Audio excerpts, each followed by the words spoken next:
Hello everyone, and welcome to a day in the life of a type 1 diabetic starring Lily Boccelli. Today, Lily, Abby, Maddie, and I are headed into Boston. Lily is going to share her past and present experiences as a diabetic throughout the day. Let's get started.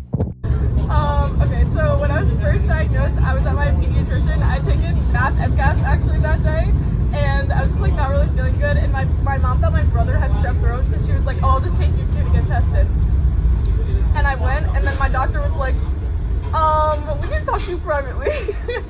And then he pulled me aside and he was like, yeah, you have type 1 diabetes. And then my mom started crying and I was like, oh, that's not really a good sign. and then we drove home and they were like, you need to go to the hospital you need to go to the emergency room immediately. And then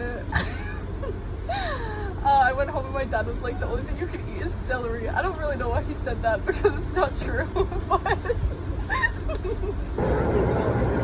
the one thing that really scared me when I was first diagnosed was my doctor told me that if I hadn't come in to the doctor's office within the next 3 or 4 days, I literally could have died.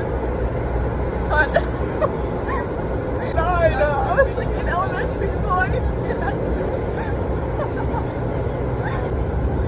Alright, so these are some things I carry around with me on a daily basis to make sure I'm prepared for any sort of scenario.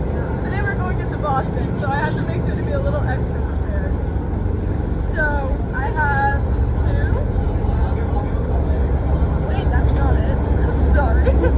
I have two of these, which are extra pods. I have insulin. So this is my little pouch I carry around everywhere with me. It also functions as my wallet, fun fact. This is called a PDM, which is a personal diabetes manager. It goes along with these pods, and they talk to each other kind of.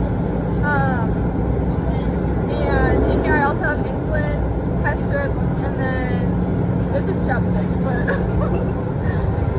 this thing over here, that's a blood checker. I don't use it super often because I have a thing called a Dexcom, which continuously monitors my blood sugar. And that's on my body. It's a little needle that just sits under the surface of my skin, and every 5 minutes it takes a reading and it sends it to my phone through Bluetooth.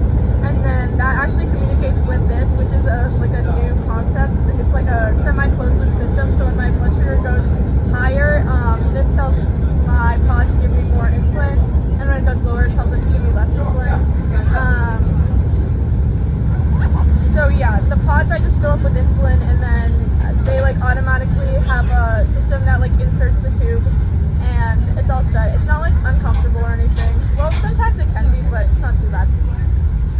And then I also have, these are little things you crack them and the liquid goes out into the top, and it's sticky stuff that you put around the outside. I'm really lucky because I'm one in a million people that have this issue with when I wear my pods. The tube that goes underneath, the insulin actually tunnels out from underneath my skin. So I have to have this little clear film kind of thing that they put over IVs in hospitals. It's called Tegaderm. And so I put that on underneath my pod before I put that in, and that helps prevent the tunneling situation. But it doesn't really stick on unless I use that sticky stuff. So that's why I have that. And I think that's all the diabetes related things I carry around actually. Not too crazy. Oh, I have some snacks in case my blood sugar goes low. Maddie cannot eat those. The macadamia nut. And I also carry around little honey packets, which is not something that I did before, but they're small, so it's convenient. And then sometimes I have gummy bears. And that's all. You said that sometimes when you lay down it hurts, right? The pod that you have on. Yeah, so depending on what pod I use and where it is on my body, sometimes it's sore.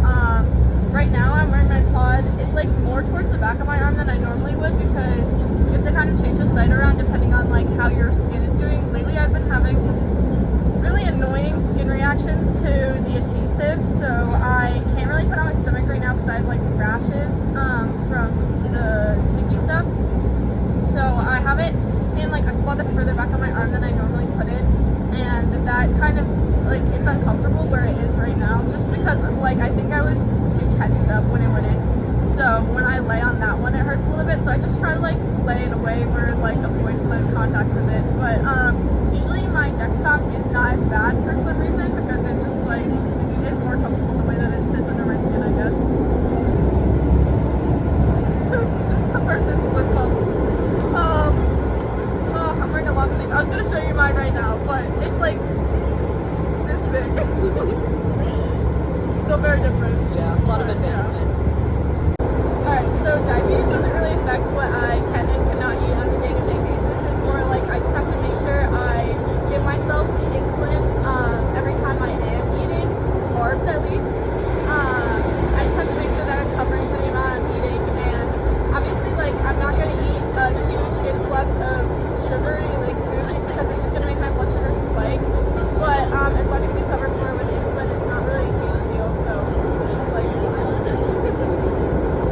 alright, ready? Yeah. Currently my blood sugar's a little high because I had both. So we'll do a little correction. So I go in here, tells me what my blood sugar is. I have bolus. And then right now I'm just gonna correct. I'm not gonna put any carbs in because I should have done that earlier and I didn't. I hit start. And then it automatically talks to my pod and it goes through. And I'm getting insulin. Personally, I don't feel like anyone should have to rely on medicine that costs thousands of dollars a year to keep you alive.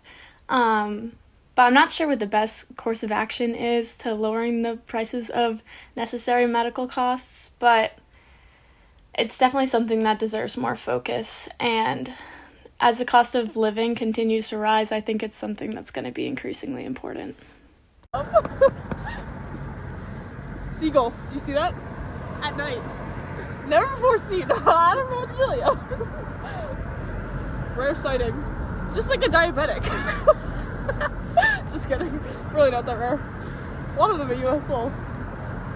Oh, if you want to sponsor, I'm trying to start the College Diabetes Network branch at US Lowell. I need some signatures, so if you want to sign up, yeah, that'd be cool. Hey guys. So we're about halfway through our Boston trip. Feel a little low blood sugar coming on over here after our bolus from earlier. Correction factor might be a little too high. I'll talk to my endocrinologist about that. We're snacking on a little white chocolate macadamia nut Cliff Bar. Has some protein in it. Helps keep the blood sugar high after. Got 42 carbs, which is, you're really supposed to do 15, but since you're going to be walking around and exercising and stuff, it'll help keep it high, you know? So, yeah, see you later. At first, coming to terms with getting diagnosed with diabetes, it was a little bit overwhelming. I remember when I first got diagnosed, I came home and me and my mom, we printed off this sheet, and it was like you had to fill in all of the information for the number of carbs you were having, your insulin to carb ratio, things like that, and you would have to hand calculate every insulin dosage, and it was just kind of exhausting. But then once I got an insulin pump, it became easier. After a while, it just kind of became part of my daily routine, and I'm used to it at this point, so I don't really think of it as something separate from myself.